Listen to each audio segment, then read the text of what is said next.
Makilak iski.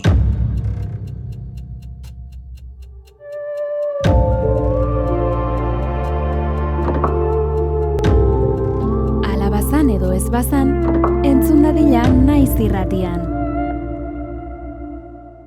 Munduan asko bezala, gizon bat 3 semerekin bizi zen etxe batean. Seme zaharrenari iritsi zitzaion lanera joateko garaia, eta joan zen etxe batera morroi gisa. Han urtebete eman zuen, eta bukatu zuenean, etxeko jabeak saritzat, asto bat eman zion. Astoa ematen dizut saritzat egin duzun lanagatik, baina asto berezia da, ez da besteak bezalakoa. Asto honi egin ezakurrea esan ezkero, ipurditik urrea botako du. Bai zera, bai, probatu zazu etxea iristen zarenean eta, ados, eskerrik asko, tantxe abiatu zen pozpozik anaia zaharrena astoarekin. Etxerako bidea luze-luzea zan eta erdibidean ostatu batean geratu behar izan zuen. Ostalariari esan zion, naizu, zainduko aldidazu astoa? Bai noski, esan zion ostalariak. Baina kontuz, asto hau berezia da, ez esan astoari egin ezak urrea, Ez diot esango, ez esan, Ez diot esango. Ostalariak nabaritu zuen hor, bazela zerbait berezia. Eta nahi azarrenak lo hartu zuenean, gerturatu zen astoaren gana, eta belarrira esan zion, egin ezak urrea! Orduan astoak, isatxa altxatu zuen, eta pla! Bola batzuk bota zitu nola urrezkoak. Ui ama, asto hau zoragarria da, niretzako behar dut. Orduan, hartu zuen bere astoa, eta asto honekin aldatu zuen.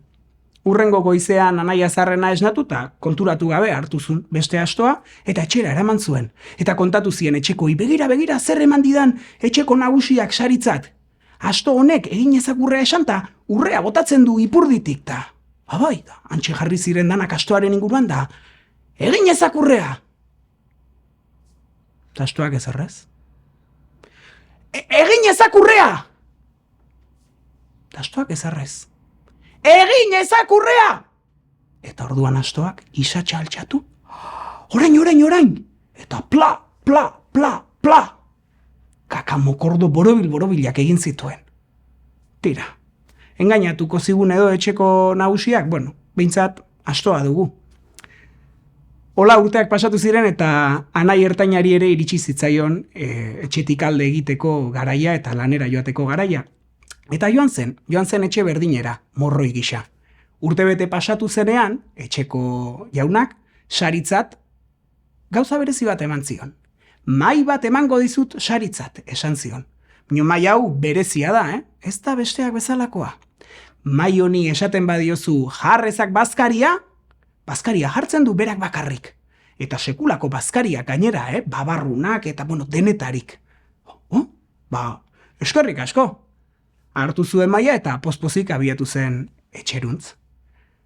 Geratu behar izan zuen ere bide erdian. Eta geratu zen, aurreko anaia geratu zen ostatu berean. Eta esan zion ostalariari, zainduko aldidazu maila hau. Bai noski, zainduko dizut. Aizu baina, ez da okurritu ere, mai honi esatea jarrezak bazkaria, Ez diot esango. Ez da pentsatu, ez esan, Ez diot esango. Eta zer eintzun ostalariak? Ostalariak usaindu zuen hor zerbait bazela eta anai ertaina lo zegoenean, gerturatu zen maiaren gana eta esan zion, jarrezak bazkaria!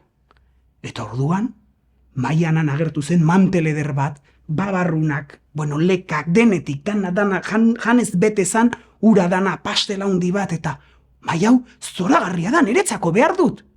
Eta hartu zuen ostatuko maizar bat, eta aldatu egin zuen. Erdiko anaia esnatu zenean, hartu zuen maizarra konturatu gabe, etxera joan eta kontatu zien, etxeko inola mai berezia zen, eta antxe jarri ziren. Jartzak bazkaria! Eta ezerrez. Jartzak bazkaria, eta... seme, hau mai normal bat da, tira, astoa deu, eta orain mai bat, badeu bintza zerbait. Seme gaztenari ere, iritsi zitzaion lanera joateko garaia, eta nora joan zen? Etxe batera, morroi. Eta antxe urtebete egin zuenean, etxeko jabeak saritzat zer eman zion? Makil bat. Esan zion, makil hau ematen dizut saritzat. Baina ojo, makil berezia da. Makil honi, makilak iski esanez gero, zu ez, minon beste guztia jipoituko ditu eta inguruko dana puskatuko du. Hora, kontu zibiliko naiz orduan. Bale, antxe hartu zuen makila eta abiatu zen etxerako bidean.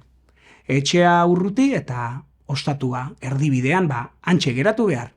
Eta esan zion ostalariari, haizu, zainduko aldi dazu makila hau? Bai noski, zainduko dizut, esan zuen ostalariak. Baina, gauza bat esan behar dizute, kontu zibili makil honekin, ezin diozu esan makilak iski. Ezin diozu esan makilak iski, Ez diot esango, lasai. Joan zen anai gazteena lotara, eta gauean, antxe gerturatu zen ostalaria, da esan zu, bueno, familia honekin aberatsa ingo naiz. Gerturatu zen makilaren gana, eta esan zion makilari. Makilak iski! Bueno, orduan hasi zen makila. Dinbidanba, ostatuko plater guzti puskatu zitun baso guztik, dana maiak, dana puskatu zuen eta hasi zitzaion ostalariari, dinbidanba, makilkada jotzen. Ostalaria orduan garrasik, ai ama! Seme gazteena esnatu zuen eta esan zion, ai ama, salbatu nazazu, geratu makilau! Ez da pentsatu ere! Esan zion seme gazteenak, zuk lapurtu zenigun astoa eta maia, bi hoiek eman beharko dizkidazu, eta aurre pila bat ere bai. Emango dizut, baina geatu zazu hau, eta dinbidanba, hartu zuen anai gazteenak makila, eta makila geratu zen. Eta antxe bueltatu zen, anai gazteena txikiena, makilarekin, maiarekin, astoarekin, eta aurre pila batekin. Eta esaten omen dute, egun hartatik aurrera, etxe hartan, oso ongi bizi izan zirela. Eta alabazan edo ez bazan, asar dadia kalabazan, eta atera dadia, naiz, irratian.